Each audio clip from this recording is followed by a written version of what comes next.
Olá, sejam bem-vindos, eu sou o Maurício e hoje a gente vai conversar sobre um tema bastante interessante, que é o número π. É muito provável que algum de vocês já tenha ouvido falar sobre esse número. Agora, caso você não tenha ouvido falar ainda, não tem problema algum, tá? Hoje você vai entender quem que é esse cara. Bom, primeiro vamos tentar contextualizar a história da obtenção desse número. Eu estou aqui no quadro com duas circunferências, tá? Uma pequena e uma um pouco maior. Imagine que a gente precise calcular o comprimento delas. Bom, o que seria o comprimento de uma circunferência primeiro, né? Seria o comprimento dessa curva toda, né? Para você entender como que a gente pode calcular, né, vamos fazer uma abstração aqui. Imagine que eu esteja com um barbante na mão e que eu vá envolver essa circunferência com esse barbante. Tá? Então eu vou envolver uma vez essa circunferência, vou cortar esse barbante e agora eu vou desenrolar ele aqui, deixando um segmento de reta. Tá? Tomando cuidado para não esticar ele, quero só desenrolar e deixar reto. Tá? Então fui lá, estiquei. E eu fiz o mesmo para essa circunferência grande. Envolvi ela com barbante, cortei, desenrolei. E aí a gente disse que o comprimento da circunferência é o comprimento aqui desse segmento. Tá? E o que já foi percebido há muito tempo atrás? Que esse comprimento sempre era um pouquinho maior do que 3 diâmetros. Repara só, eu tenho aqui o diâmetro da circunferência, diâmetro D. E aqui embaixo eu tenho um pouquinho mais do que 3 diâmetros. Então, 3 diâmetros mais um pedacinho. E a mesma coisa aqui para a circunferência grande. Então, vou chamar isso daqui de D', tá? A gente percebe que o comprimento da circunferência também é um pouquinho maior do que 3 vezes esse diâmetro.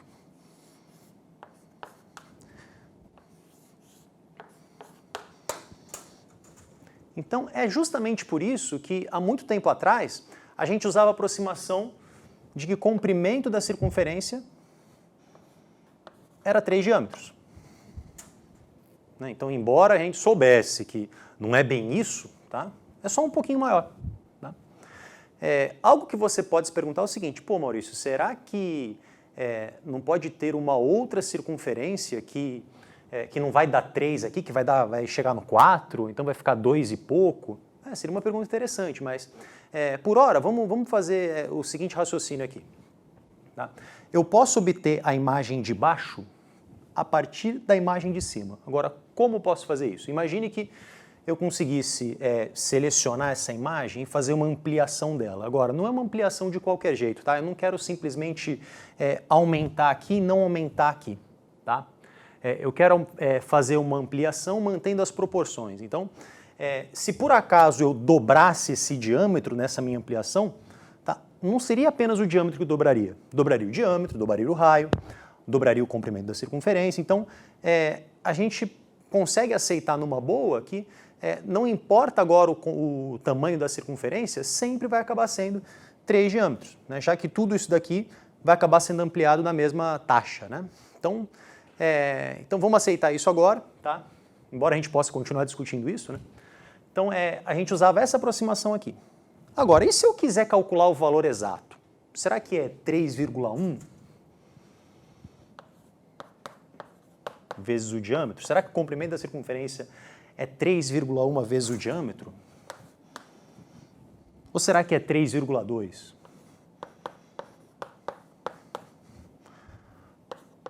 Ou será que não está muito legal esse meu desenho? É 3,5?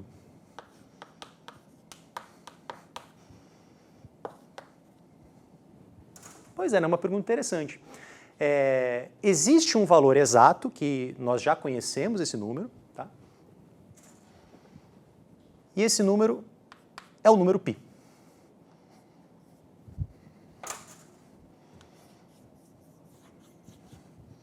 A gente vai falar bastante sobre ele ainda, mas já te adianto que esse π aqui vai ser 3, alguma coisinha, tá? A gente vai descobrir quanto que é essa coisinha, tá? Então repara só, uma coisa também que eu já posso te antecipar é o seguinte, né? Se o comprimento da circunferência é π vezes o diâmetro, né, eu posso, dividindo todo mundo aqui por d, eu também posso concluir que esse número π que eu estou procurando é justamente a razão entre o comprimento da circunferência e o diâmetro dela, tá? Então, 3, alguma coisa, né? Mais ou menos pelo nosso olho aqui, né? Bom, e agora? Como é que será que os matemáticos há mais de 2.000 anos atrás conseguiram encontrar aproximações muito boas desse número? Bom, então agora no próximo quadro eu vou te dar uma ideia inicial sobre como que pode ter sido o raciocínio deles. Vamos lá. Bom, o que eu vou mostrar para vocês agora é o raciocínio usado por Arquimedes há mais de 2.000 anos atrás. Tá? Então a gente acredita que isso aconteceu por volta de 240 a.C.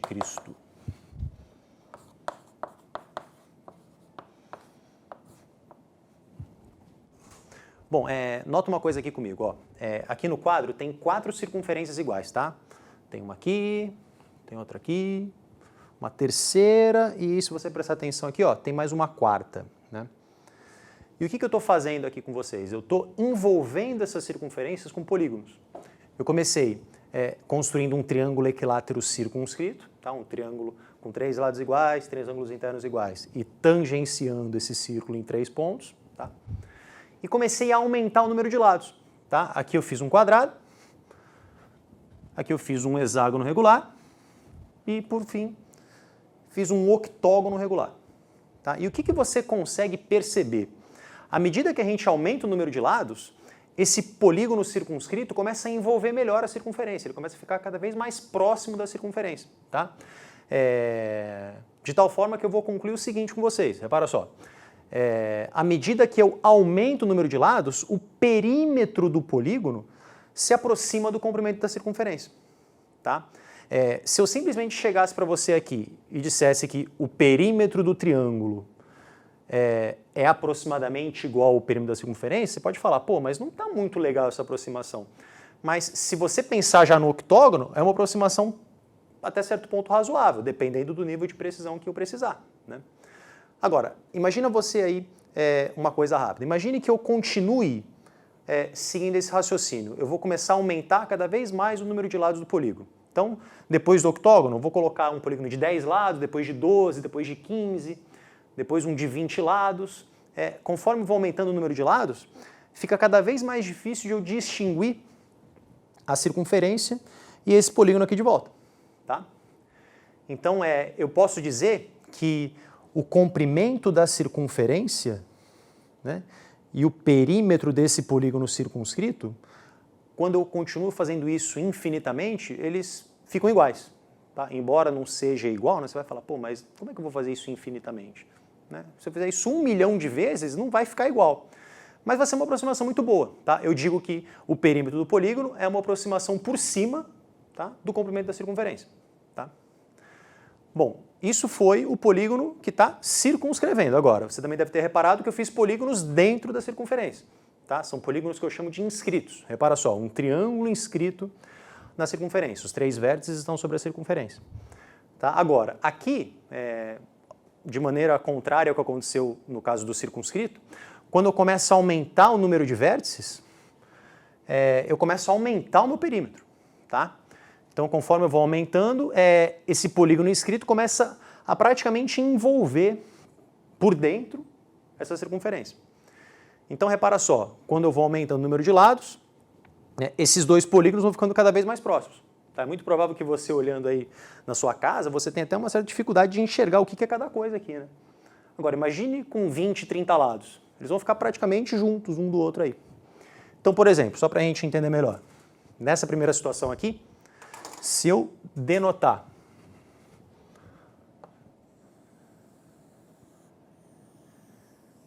o lado do triângulo circunscrito por L maiúsculo e o lado do triângulo inscrito por L minúsculo, eu posso dizer que o comprimento da circunferência está compreendido entre 3 Lzinhos e 3 Lzões. Certo? Agora, quando eu já vou para o quadrado, se agora o meu L, né, o L maiúsculo, for o lado do quadrado circunscrito, e o Lzinho for do quadrado inscrito, a gente vai dizer que o comprimento da circunferência está entre 4 Lzinhos e 4 Lzões. No próximo caso, né, se o Lzão for o lado do hexágono circunscrito. E o Lzinho, o lado do hexágono inscrito. O comprimento está entre 6 Lzinhos e 6 Lzões. E assim sucessivamente. Aqui o comprimento vai estar entre 8 Lzinhos e 8 Lzões. Então, essa foi a ideia usada por Arquimedes. Então, o que eu vou mostrar para você aqui agora são só algumas contas para você mais ou menos se familiarizar com isso. Tá? Então, a gente vai estudar o caso do quadrado e o caso do hexágono, tá bom? Depois a gente extrapola já dando a resposta do que o Arquimedes encontrou. Vamos dar uma olhada? Bom, vamos olhar aqui essa situação. Trouxe para vocês de novo a imagem da circunferência que está com um quadrado circunscrito e um quadrado inscrito.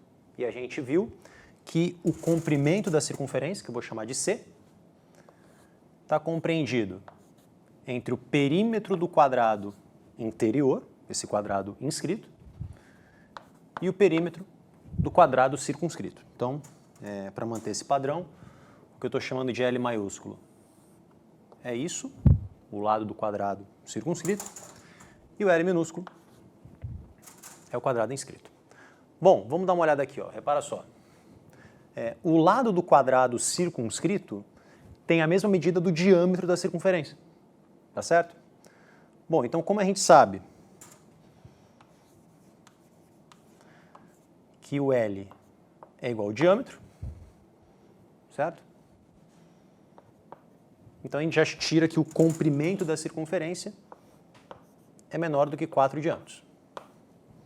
O que a gente já desconfiava. A gente viu que o comprimento da circunferência sempre era um pouquinho mais do que 3 diâmetros. Então aqui realmente está ratificado, tá? Menor do que 4 diâmetros.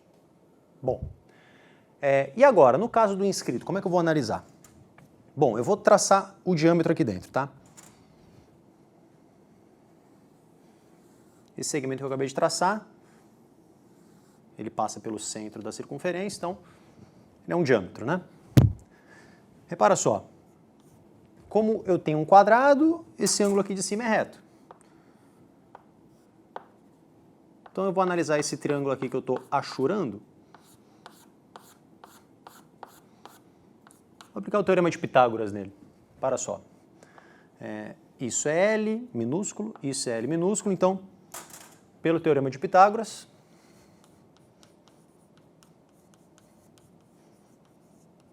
a gente tira aqui o quadrado desse cateto, mas o quadrado desse cateto é o quadrado da hipotenusa.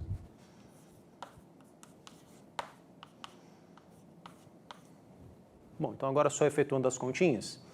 Aqui do lado esquerdo vai dar 2L ao quadrado, igual a diâmetro ao quadrado, dividindo os dois lados por 2. Vamos chegar a lado ao quadrado igual a diâmetro ao quadrado sobre 2. Extraindo a raiz quadrada dos dois lados, a gente vai chegar que o nosso lado do quadrado inscrito é o diâmetro dividido pela raiz de 2.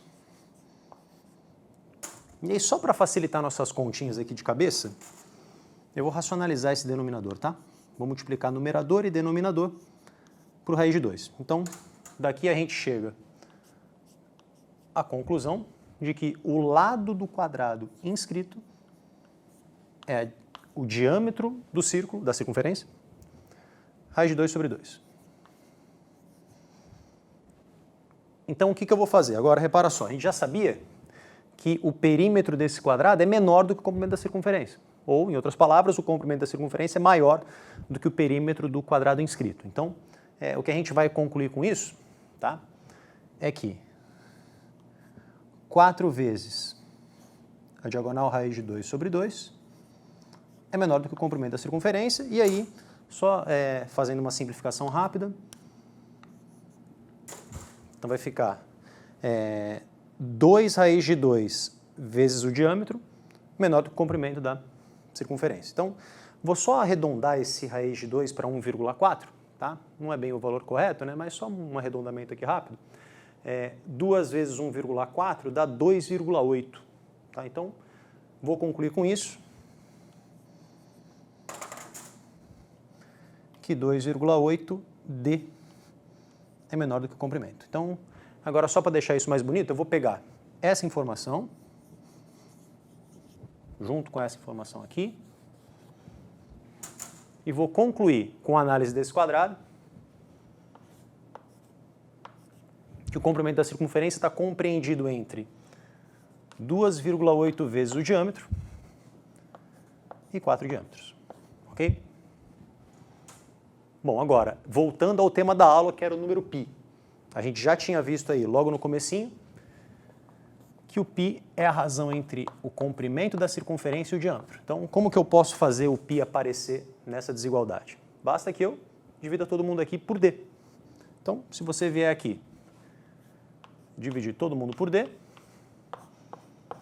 a gente chega aí a uma primeira aproximação, né, para a obtenção desse número π. Tá? C sobre d é o número π. Aqui eu vou cortar o d, vai ficar 2,8 e 4. Então o π precisa ser, por enquanto, só com essa análise, o π precisa ser, obrigatoriamente, um número entre 2,8 e 4. Né? A nossa conjectura inicial, né, o nosso palpite inicial, é que o π é 3, alguma coisinha. Então, por enquanto está coerente, né? Por enquanto não tem nada aqui de absurdo. Tá? Agora, conforme eu vou aumentando o número de lados, a gente começa a estreitar esse intervalo aqui, né? Começa a estreitar, né? Começa a aumentar esse, diminuir esse e começa a ter valores mais legais, mais interessantes. Então, vamos agora ver a análise do hexágono regular, para aí eu te falar o que o Pitágoras, o que o Arquimedes concluiu. Vamos lá? Bom, hexágono regular agora. Eu só fiz duas imagens separadas para não ficar muita coisa junta, né? Então, aqui está o hexágono circunscrito e aqui está o hexágono inscrito, ambos regulares. Tá? Eu vou começar pela análise do inscrito, que ela é um pouco mais rápida, tá? Então, aqui só lembrando rapidinho, eu vou concluir aqui logo no final que o comprimento da circunferência está compreendido entre o perímetro desse hexágono regular, que eu vou chamar de 6Ls, onde o L é esse carinha aqui, e 6 L's maiúsculos, sendo que o L é o lado do hexágono circunscrito, tá? Então, analisando rapidamente aqui essa figura de baixo, o que eu vou fazer vai ser fatiar esse hexágono em 6 triângulos. Não é muito difícil de você verificar que esses 6 triângulos são equiláteros. Posso até deixar como exercício para você. Tá? Esses 6 triângulos são equiláteros e repara só, esse segmento é o raio da circunferência, isso também é raio, e esse último segmento é o lado do hexágono. Então, de acordo com a figura de baixo, a gente tem que esse L minúsculo é igual ao raio. Então, como o lado é o raio, o que a gente conclui é que 6 vezes o raio, aqui embaixo,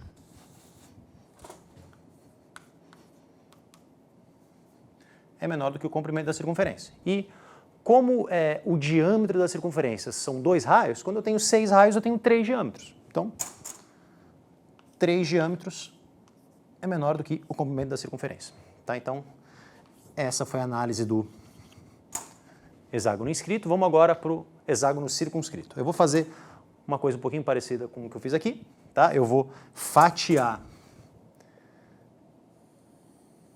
o hexágono em 6 triângulos equiláteros.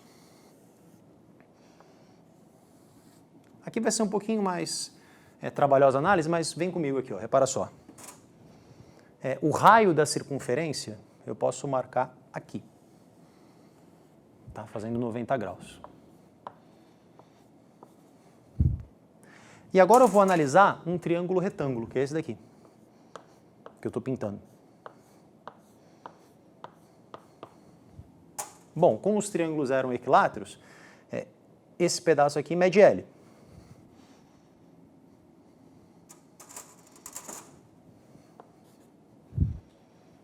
E repara só, eu acabei dividindo esse lado de cima exatamente ao meio. L sobre 2. Então, o que eu vou fazer aqui vai ser aplicar de novo o Teorema de Pitágoras. Então, pelo Pitágoras, a gente tem que o quadrado do L é igual ao quadrado de L sobre 2 mais o quadrado do raio. Tá certo? Que eu já vou até colocar para você como diâmetro sobre 2. Pode ser? Esse raio é o diâmetro sobre 2 que está elevado ao quadrado, aqui no Pitágoras, tá? Porque aí já sai a resposta com um diâmetro direto. Bom, e aí eu vou só efetuar as continhas aqui para você. Você pode até tentar fazer isso sozinho, tá? Então, vamos dar uma acelerada aqui, ó.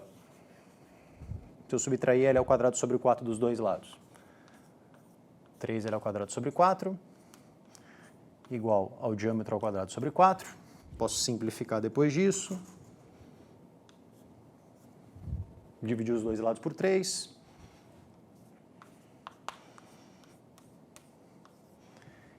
Extraindo a raiz quadrada dos dois lados, a gente tem que o lado do hexágono circunscrito é o diâmetro da circunferência sobre a raiz de 3. E mais uma vez, para simplificar as nossas contas, que vão ser todas de cabeça, eu vou racionalizar esse denominador, multiplicando o numerador e denominador pela raiz de 3, a gente vai encontrar que o lado desse hexágono circunscrito é d raiz de 3 sobre 3. Ok? Bom, e agora vindo para esse pedaço aqui da desigualdade, que o comprimento da circunferência é menor do que o perímetro do hexágono circunscrito. Vou só substituir o lado por d raiz de 3 sobre 3. Simplifico mais uma vez. Bom, e agora eu vou fazer um arredondamento aqui. A raiz quadrada de 3 é 1,73 alguma coisa. Então eu vou fazer uma aproximação por cima, vou arredondar para 1,74. Tá? Então, 2 vezes 1,74 dá 3,48. Então, o comprimento da circunferência é menor do que 3,48 vezes o diâmetro dessa circunferência. Bom, e agora a gente vai juntar essa informação com essa e a gente vai concluir que o comprimento da circunferência está compreendido entre 3 diâmetros e 3,48 diâmetros. E aí, para a gente fazer o π aparecer de novo, a gente vai dividir todos esses termos por d, e daí o π é um número compreendido entre 3 e 3,48. Bom, agora vamos dar uma resumida no que a gente viu e eu já vou te falar o que o Arquimedes concluiu há mais de 2.000 anos atrás. Bom, as nossas duas conclusões foram: quando a gente pega um polígono de 4 lados, tá? N igual a 4, o π está compreendido entre 2,8 e 4. Quando a gente aumentou para o hexágono, né, 6 lados, o π passou a estar compreendido entre 3 e 3,48. Então, o Arquimedes, há mais de 2.000 anos atrás, ele continuou esse raciocínio. Tá, então, do hexágono, tinha 6 lados, ele partiu um polígono de 12 lados, depois para um de 24, depois para um de 48, e ele terminou num polígono de 96 lados.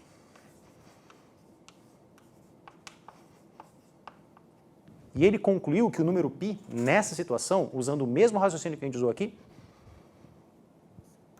que o π era um número compreendido entre 223 sobre 71 e 22 sétimos. Isso em decimal, né, pegando só as 4 primeiras casas decimais, 3,1408 e 3,1428. Aqui é uma aproximação, tá? Ainda tem mais casas decimais para cá, tá? Então, repara que as duas primeiras casas decimais do π, o Arquimedes achou, tá?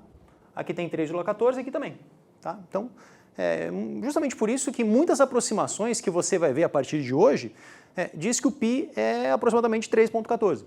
Bom, gente, e como é difícil a gente desenhar um polígono de 96 lados aqui no quadro, eu estou com o GeoGebra aqui aberto, Tá? O GeoGebra é um software que nos permite fazer construções geométricas e ele é bem interessante de a gente usar de vez em quando. Então, esse programinha aqui, a gente vai calcular aproximações para o pi. Tá? Então, vamos entender primeiro como é que esse negócio está funcionando. Eu estou aqui com um círculo de diâmetro 1, que é o que está escrito aqui, ó, diâmetro 1, e estamos também aqui com o polígono circunscrito e o polígono inscrito. Tá? Além disso, eu tenho aqui uma barrinha, tá? Um controle deslizante que me dá o número de lados desses polígonos. Já te antecipando o que vai acontecer, ó, depois eu vou mexer nessa barrinha e a figura vai modificar sozinha, tá bom? Agora, olha aqui embaixo, ó, perímetro do polígono interno, tá? 2,82 aqui aproximadamente. Isso quer dizer que quando o diâmetro do círculo é 1, a gente está calculando um perímetro do polígono interno de 2,82. Lembrando que o π a gente definiu como a razão entre o perímetro da circunferência e o diâmetro dela, né? Então, a aproximação para o π aqui seria o próprio 2,82, né? Porque eu estou dividindo isso por 1, tá bom? E de maneira análoga, a gente tem aqui o perímetro do polígono externo, tá? Que a gente está encontrando nessa situação como 4, e 4 dividido por 1 dá 4. Você deve estar lembrado que é exatamente essa aproximação que a gente encontrou quando a gente supôs que o n era igual a 4, né? Polígonos de 4 lados, que o π estava entre 2,8 e 4, tá bom? Então, vamos brincar um pouquinho aqui, ó. Vamos aumentar o número de lados e ver o que vai acontecer com a figura. Então, vou aumentando aqui, ó, 4, virou 5, virou 6, virou 7. A gente percebe que o polígono externo começa a ficar com perímetros menores, né? O polígono externo, e o polígono interno começa a ficar com perímetros maiores. E os dois vão se aproximando bastante da circunferência, né? Se eu continuar aumentando isso daqui, ó, bom, a gente está na situação de polígonos de 20 lados, né? Eles já estão praticamente um idêntico ao outro, né? Mas a gente ainda consegue perceber uma diferença. Agora, quando eu transformo esses 20 lados em 30, por exemplo, vamos ver o que acontece. Estou aqui, ó, 30 lados. Né? Já estão muito próximos, né? 40 lados. Você consegue ver alguma diferença, né, nos polígonos aí da sua casa? Pois é, daqui eu não estou conseguindo ver muita diferença não, tá? Eu preciso fazer um zoom aqui, ó, ampliar a figura, para conseguir perceber alguma diferença entre os três. Tá? Ó, aqui você consegue perceber, ó, aqui no meio a gente tem a circunferência, aqui por fora, aqui pelo lado esquerdo, a gente tem um pedacinho do polígono circunscrito, né, do polígono externo, e aqui pela direita a gente tem um pedacinho do polígono interno, do polígono inscrito. Tá? E repara só, os perímetros estão praticamente iguais, 3,138 e 3,148. Né? Então a diferença está aqui na segunda casa decimal. Né? Deixa eu voltar para a imagem original. Agora, quanto mais lados a gente tem, melhor a aproximação para o π. Repara só, com 60 lados, 3,14, 3,14. Né? Se a gente colocar os 96 lados lá que o Arquimedes chegou, a gente fica com uma aproximação melhor ainda. Né? Lembrando que os valores não são idênticos ao que a gente encontrou na aula, porque tem aproximações envolvidas aí. Né? Agora, vamos colocar 200 lados. 200 lados, olha aí. Né? Praticamente tudo a mesma coisa. Ó. Repara que eu posso, inclusive, jogar fora o círculo e o polígono externo, ficar só com o polígono, o círculo e o polígono interno, ficar só com o polígono externo, que eu estou praticamente com a circunferência aqui. Né? Você não consegue aí perceber diferença entre um e outro. Tá? Do mesmo jeito que eu poderia ter ficado com o polígono interno, né, removido aí o externo, que eu também estou praticamente com o círculo. Tá? Bom, então é isso. Agora, o que a gente já sabe sobre o número π hoje? Π é um número irracional. Quando a gente fala um número irracional, são os números que têm infinitas casas decimais e, diferentemente das dízimas periódicas, que também têm infinitas casas decimais, mas tem um certo grupinho de números que sempre se repete, tá? Nesse caso aqui eu não vou ter. Tá? E eu vou colocar aqui as primeiras casas decimais do π. Tá? O π é isso daqui, ó.